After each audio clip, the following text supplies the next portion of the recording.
For viewing Tewksbury's virtual listening session. This video gives an overview of the progress to date for the town's Municipal Vulnerability Preparedness and Hazard Mitigation Planning project. This virtual format is actually composed of 3 parts. The webinar, which you're viewing now, is a summary of the final report for this project. A draft of this report has been posted on the town's website for your review, and the link is included at the end of this video. There's also an online survey that you can use to share feedback with us on the webinar and the draft report. A link to that survey is also included at the end of the video. A few logistical things before we get started. This video was pre-recorded and has been posted online. Like I said on the previous slide, this webinar is a summary of that draft report, which I'll talk about in more detail later. The online survey will be available from April 7th to 20th, and you can use that survey to share feedback with us on the webinar and the report, and we'll incorporate your comments into the final version of our deliverable. Here's an outline of this video. This project was funded by an MVP grant, so I'm going to explain what that means, and I'm going to give an overview of the MVP and HMP programs.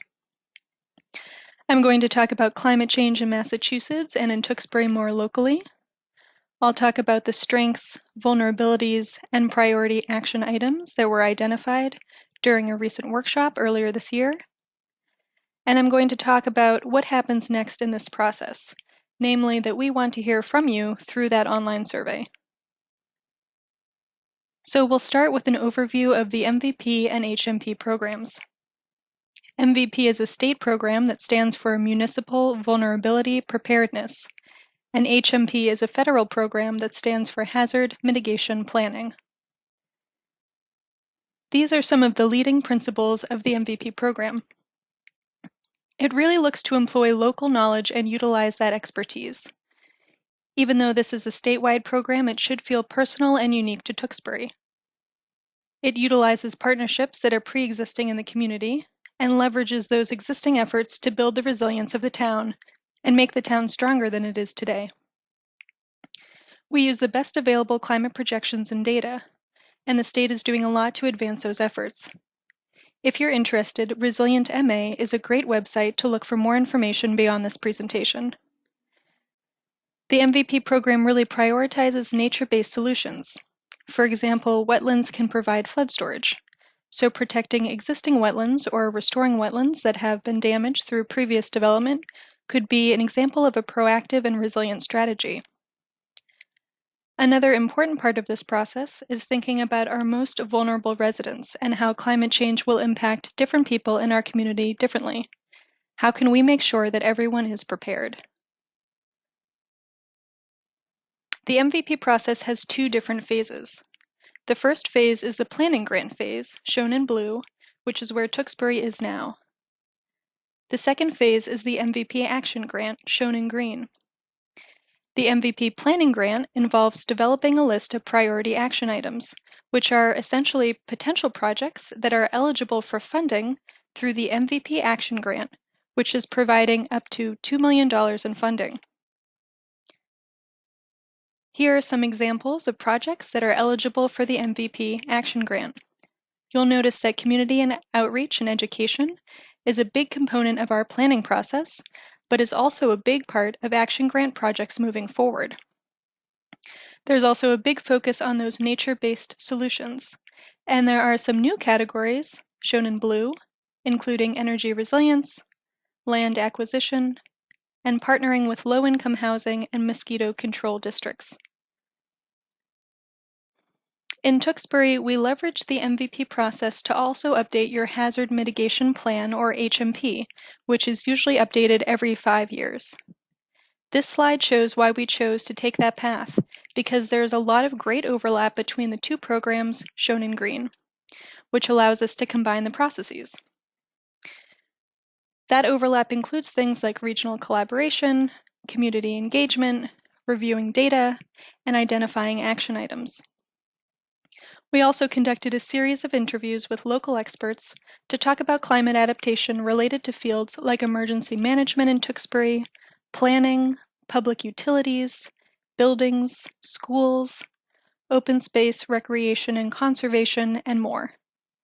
The findings from all of that work was synthesized into a joint MVP and HMP report, which will make Tewksbury eligible for both the state MVP action grants that I just talked about, as well as federal grants through FEMA, which is the Federal Emergency Management Agency.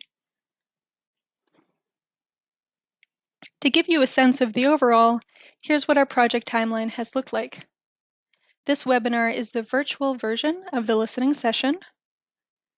We're working on finalizing the MVP-HMP plan using your feedback, and we're working towards applying an action grant, which is that second phase that we talked about. A key part of this planning process is the Community Resilience Building Workshop. We convened close to 30 people for an all-day workshop, which included town staff, local organizations, regional representatives, state staff, and other stakeholders. We focused on 4 hazards, identified what the vulnerabilities are to these hazards, what our strengths are that we can leverage to prepare for these hazards, and how we can start prioritizing action items across 3 different categories: infrastructure, society, and the environment. So let's talk about those climate hazards.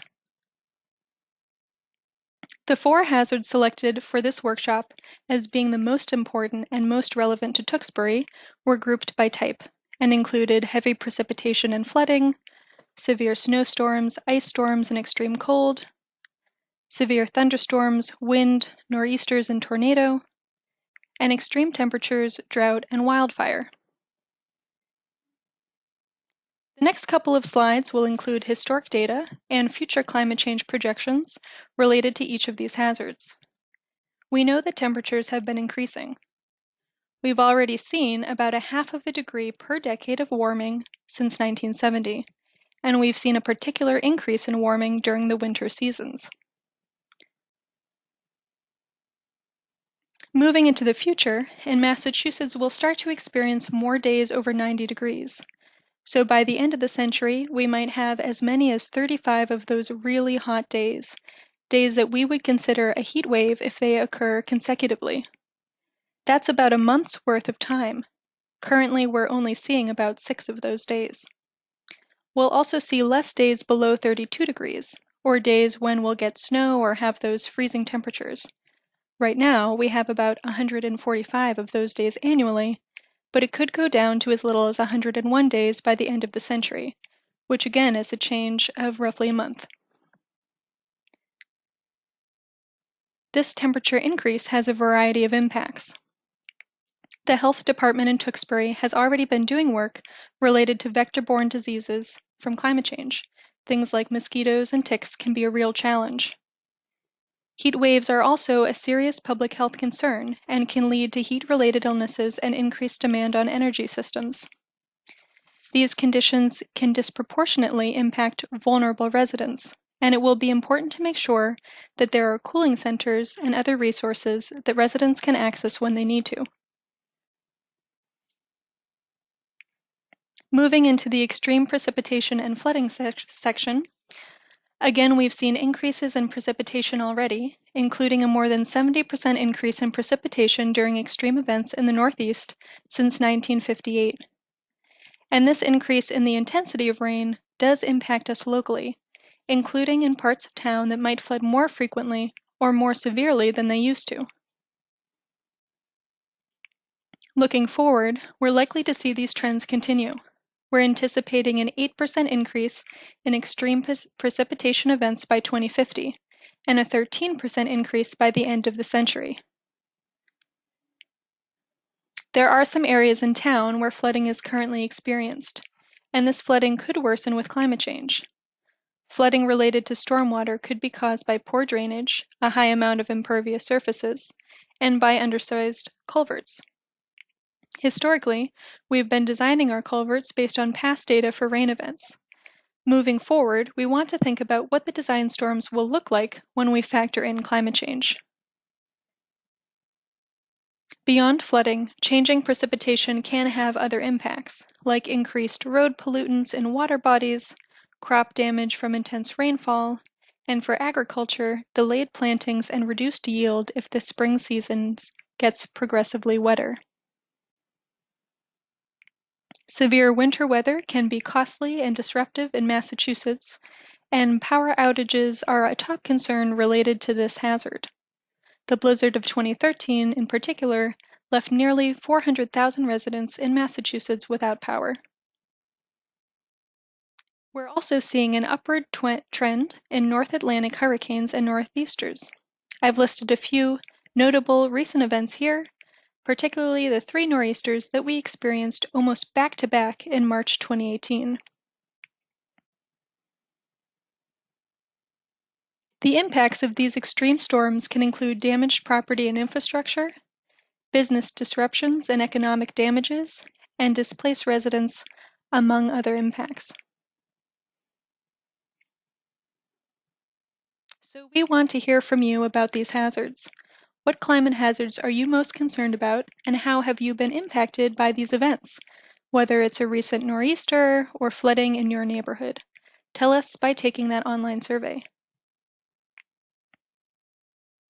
I'm going to move into the strengths and vulnerabilities section of this video, and these were identified during the stakeholder workshop that we talked about earlier.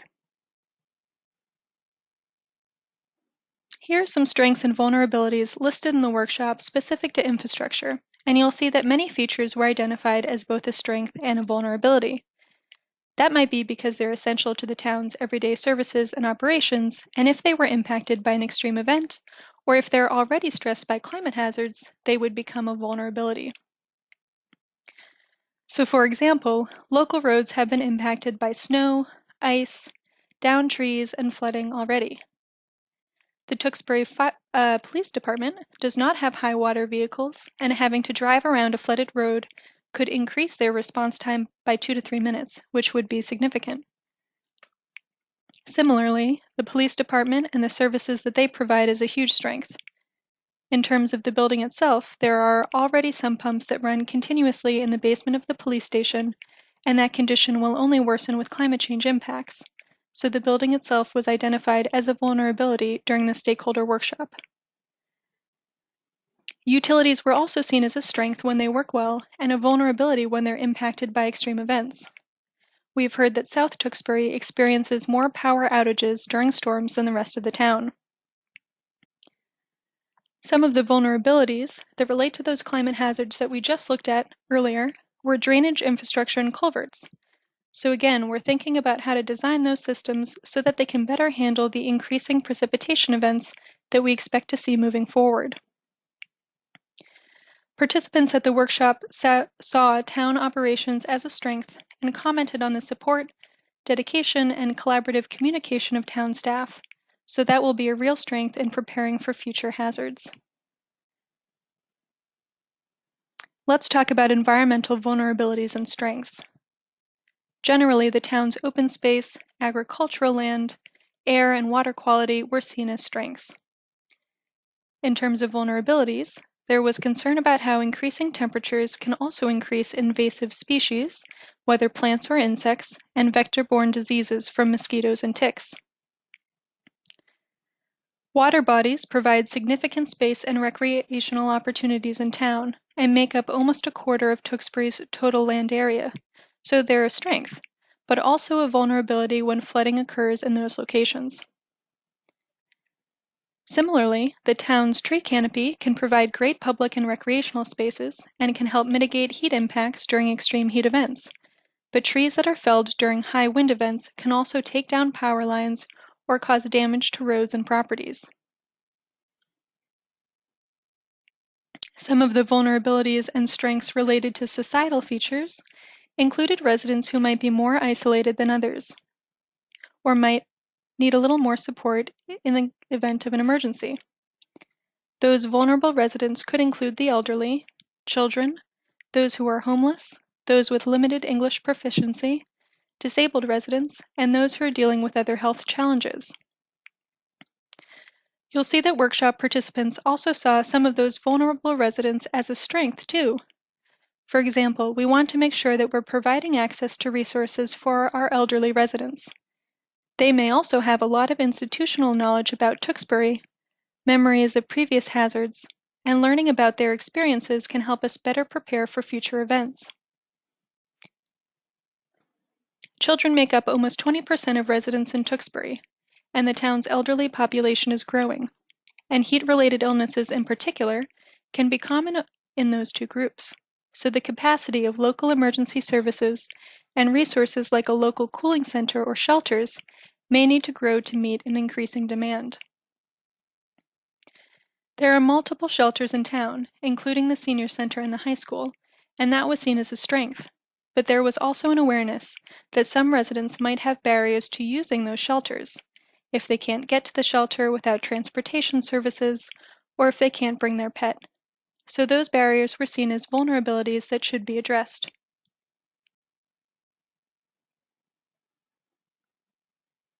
One of the strengths identified was food and supplies. We're seeing now, during COVID-19, how important access to food and supplies is when you're doing something like sheltering in place. We found that about 14% of Tewksbury residents work in town, and there are a couple of major local employers, including Market Basket. We'd love to hear from you about these strengths and vulnerabilities, so please share your thoughts online. The town of Tewksbury is already doing a lot related to hazard mitigation, and some of those actions are listed here. They already have an all hazards plan, the town participates in FEMA's National Flood Insurance Program and the community rating system. The town has several local bylaws related to wetlands, stormwater, and other considerations. They're actively involved in seasonal snow removal, and many departments are active in public education and outreach related to hazards. For example, the Tewksbury Fire Department's Student Awareness of Fire Education Coordinator conducts events at schools and also works with a police educator on community events, including collaborative public open houses that the fire and police department host together. These are some of the actions that we've reviewed as part of the updated hazard mitigation plan, to look at the current capacity of the town and to make some recommendations on where improvements could be made. So speaking of those recommendations, I'll move into some of the highest high priority action items that were identified during the stakeholder workshop. There's a long list of action items included in the draft report, so I'm just going to give you an overview of the items that rose to the top of the list during this process.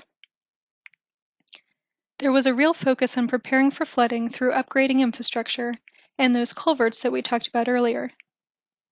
Through green infrastructure strategies, which again, nature-based solutions are ideally suited for the MVP program, and through planning mechanisms like a stormwater action plan or the capital improvement plan.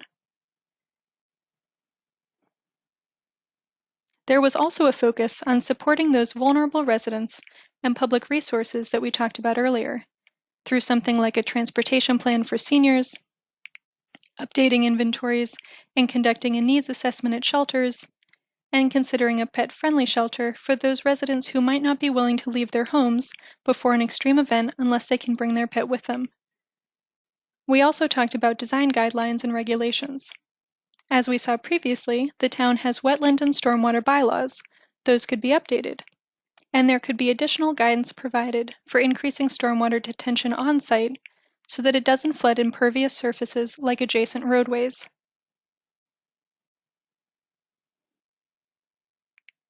Earlier, we talked about how there are two phases of the MVP program, planning and action, and Tewksbury is currently in the planning phase.